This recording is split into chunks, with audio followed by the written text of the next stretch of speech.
out where you're going to start with all this lot? We can either attack it box by box. I think that might be the best place I think attack is the right word. I think Phil's right. There's lots to get through here. There is obviously this. It's too grim. It's too... We'll put it in the charity. You sure?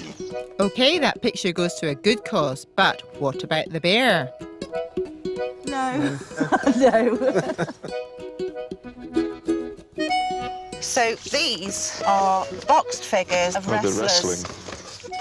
They aren't fetching mega money, but They are boxed, if they're boxed and they're complete, they've never been played with, I'm hoping... They should be collectible. Well, at least Annabelle isn't wrestling with her decisions. It's a good start for these two. Time for me to lend a hand. Annabelle? Hi there, Ags. What about this? That actually belongs to myself. I can remember having that at home from when I was a very little girl. Very fond memories of lying on the hall floor where this was situated and referring to it to do my homework, etc. Wow. So, given how fond your memories are of using these encyclopedias, are you keeping them or do you want to let them go? I think I've kept them for long enough. Yes. They've not been used, to be fair. Uh-huh. I shall be sad, but, you know, they've served their purpose in my lifetime. Yes, I'm sure your parents spent a lot of money on these, actually. At the time, they probably did. Yes. I think they were quite expensive. And you OK about letting them go, Phil? They have nothing to do with me whatsoever. We haven't put them in storage because we didn't want them to get too damaged, but they're just taking up room in the house. So now's the time to get rid of these as well. Yeah. Good for you, Annabelle. It's all cash for a good cause. The cell pile is growing slowly. It will. Yes. We're making good progress here, with the cell pile growing by the minute. And, unsurprisingly, ceramics and glassware seem to be the order of the day. It's Dartington glass, and it's a commemorative piece. So did you buy this new? No. It was second-hand, yes. We did acquire that from the charity shop, I think. Really? Yeah. And we've got a matching plate. We hope that, with it being the subject, that it would be collectible. Yes. We do try to look for the smaller items of ceramics. Because we bought too many. We Yes. failed and bought too many larger items. Yeah. So how much do you think you'd like to get for these plates? I really don't know how much they would be worth because we're not collectors of memorabilia, royalty memorabilia. Do you think you'd like to take them to specialists? I think it would be a good idea so that we could be guided by price, because we have no idea what to ask for them, how much they're worth even. OK, well, we'll do that. That sounds like a good idea. Well, where better to take that royal glassware than to glorious Devon and the home of Dartington Glass? Hopefully, expert Hilary Green can shed some light on this regal pair. Might surprise you, but these actually haven't been made by us in our factory here in Devon. And I'll tell you that purely because of the decorative technique. This is a decoration that has been fired into the glass. It's called a decal decoration. It's a technique we cannot use here at the factory because it involves firing the piece at really quite high temperatures. The Dartington Glass Company was set up in the late 60s as a way of bringing employment to this part of Devon. Originally led by a team of Scandinavian glassblowers, some of whom still work here, the company soon earned a reputation for fine glassware and today are the biggest crystal and decorative glass manufacturers in the UK, with almost 250,000 people visiting their factory every year. If I show you a commemorative piece that we made for the royal wedding, this is a pair of flutes here. They are very delicately decorated with sand engraving to commemorate the event on the foot and a little logo that I designed on the And that would all be engraved rather than transferred. Yes, exactly. You can either hand engrave or sand engrave, sand blast through a resist. What would you suggest is the collectability of what we've brought along to show you well, everything proportion to do with royal memorabilia in future years is going to be collectible. But I think it's down to the numbers of items that were made. I mean, I have no idea. There may have been quite a lot of those made. It's very recent. It's very recent, It is, exactly. yeah. Do keep them clean and dry and safe. Obviously, boxes are just as important to add to the value. We do advise not to put lead crystal in the dishwasher. Always hand wash it. No, exactly. So when is Dartington glass not Dartington glass? I think that commemorative royal bowl is a mystery that requires a bit more detective work by Annabelle. I think these pieces are probably destined to stay with us now and will form a part of a new collection of Dartington crystal. While Annabelle and Phil head home, back in Shropshire it looks like Bruce and Stu have found the dressing up box. Oh, here's your winter coat. Oh, you're in the fancy dress pile, are you? Is that what it is? It is, I'm afraid, yeah. Hardly the height of fashion, boys. Oh, look, your frock. Your nun's outfit is here, look. Funny that, here's yours. Oh. I think it's time these two got back in touch with their masculine side. Have you finished working out on your abs? I think we're fit enough, aren't we? I think we are, really, aren't we? We've both got a six-pack, We or have. a wife. That's right. So that can go. Yeah. That's more like it.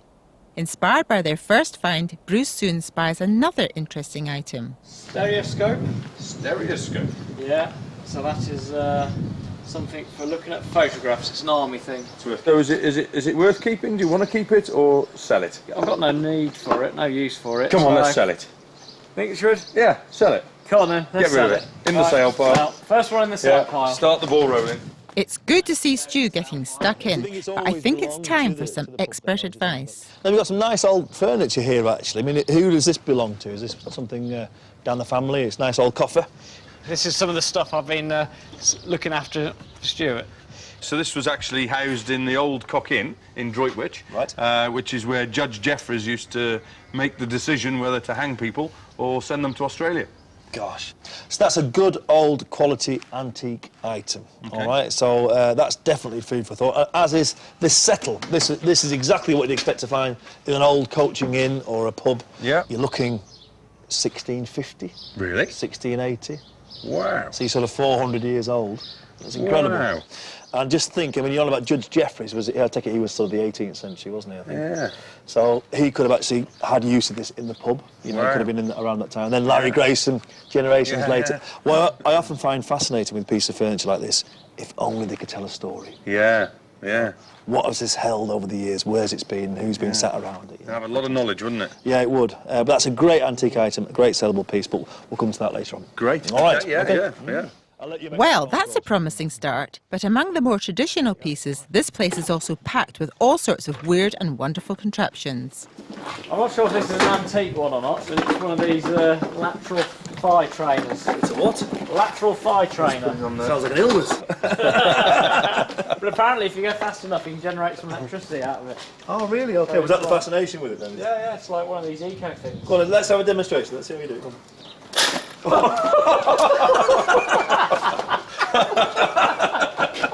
No, it's dangerous being around here.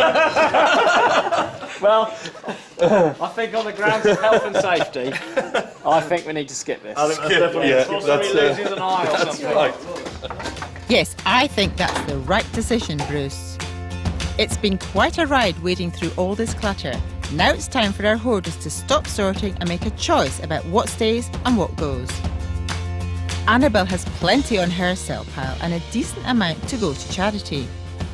But while he has a few items to sell, it seems Motor Mad Bruce can't bring himself to part with very much at all. The next step is to find out if there's any real value in their items and what will go to auction. Coming up, our expert Perry finds a real eye-opener. Get a decent cup of tea out of that, wouldn't you? And will Annabelle and Phil be laughing at auction?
I'm here to help our 2 stockpilers in distress get strict with their stash. Chad, I can go. When I ask them to keep it, skip it, or sell it. Makes a nice display piece though, don't you think? For somebody else. The question now is, do they have anything of value among their items? Annabelle's online ceramics business has left her with a hoard of modern pieces which are now surplus to requirements, so she's keen for them to make some money at auction. With a lifetime in the world of antiques and collectibles, has expert Perry Field managed to find any treasure among the tat? Well, we wouldn't really be right being up in the potteries without having a bit of china, would we? Exactly, yes. Although we don't have antiques as such, we do have collectibles, and these are collectibles of the future. Oh. Let's just look at this bowed plate just for a moment, because I think that's worthy of comment. Even though it's relatively modern, I guess within the last 10 years or so, I mean, the design is absolutely beautiful. It really is. I've put it together with a number of other pieces, and as you mentioned Port Merion earlier, we've got this wonderful charger here, and then we've also got this little vase that's kind of sweet. And then we've got over here the Coalport mug, and this one is commemorative 1977 Father's Day, and it's the Angler's mug. And I'd get a decent cup of tea out of that, wouldn't you? Certainly would. Yeah, that's nice, I like that. OK, so looking at a lot here, I think we're probably looking at sorts of £60 to £80 at auction. I think there or thereabouts. OK, over here we've got Royal Albert with Old Country Rose here, which is highly collectible. And then behind it, you've got the Coalport, which is the Reverie, which again is very popular, very collected, and people will always look for them in order to create larger services from what they've got. I would have said the Royal Albert, probably sensibly £60 to £80, and probably much the same for the Coalport, because a teapot alone on the Coalport could cost you well over £100. Right. So I think they're 2 sensible, reasonable estimates for 2 nice lots there. The last item we're looking at is the Encyclopedia Britannica. It's got that 60s look to it, and somebody will like it because it's complete. I don't know what the auction value is, if I'm being honest on them, because they rarely ever come up for auction, but I would have thought if you put £40 to £60, you might get a surprise. So, among the items going to auction are that 5-piece bundle of modern ceramics, which includes the Spode plate, the vase and the Coalport Father's Day mug, estimated at £60 to £80. The Royal Albert brooch and plate set and the Coalport Reverie teapot, which Perry also estimated at a refreshing £60 to £80 each. That collection of Encyclopedia Britannicas at £40 to £60. But there's one other rather stylish set that's really caught Perry's eye. We've got these Royal Albert Zandra Rhodes jugs. I think there's 2. Tell us a bit about them. We actually purchased them at a local car boot. We know it's a collectible design, and we know it's quite a while since it's been discontinued. It's just frustrating that we feel that these are too large to sell them online. It is unusual to have a designer, a well-known designer, who's incorporated her work with Royal Albert. So I think perhaps we ought to pop that along to a specialist, let them have a look at it, so that we're not missing anything and we can understand the collaboration between the 2 and if indeed there's any value. To find out more about the Royal Albert Zandra Rhodes set, Perry sends Annabelle and Phil to meet ceramics expert of 20 years, Sue Wade. Yeah, let's have a look. See what you've got. Quite a large piece. There's some large pieces. Oh, right, OK. This jug was produced by Royal Albert between 2005 to 2008, and that's when Zandra designed it. It's called the Lily jug. It most probably is for flowers, I would imagine. But this on the side, I think is quite decorative and very feminine. Fashion designer Zandra Rhodes had her main design period in the 80s and early 90s, and is probably best known for her flamboyant designs which were worn by Princess Diana and Freddie Mercury, among many others. Special editions like these, which are made in collaboration with respected designers, are always popular and collectible, so fingers crossed Annabelle's pieces will fetch a pretty penny.